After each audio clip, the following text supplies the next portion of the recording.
Dealing with the complexities of device preparation, especially for custom operating systems, can be frustrating. I've personally navigated these challenges and found reliable methods to ensure your device is ready.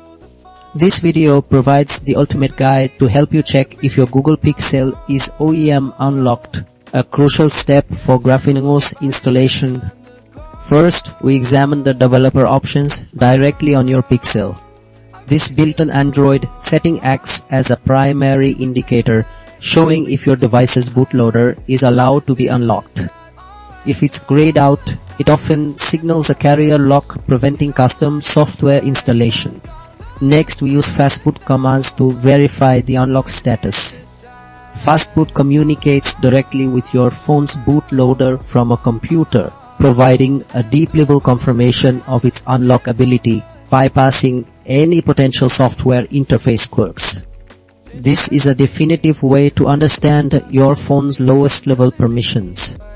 Then, a factory reset can sometimes be necessary.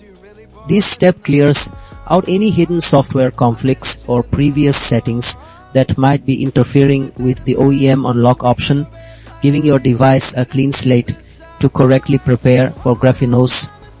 Finally, the Grapheneos OS web installer itself offers a verification pathway.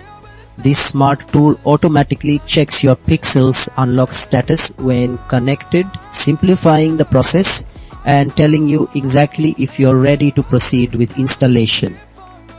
These methods ensure you're fully equipped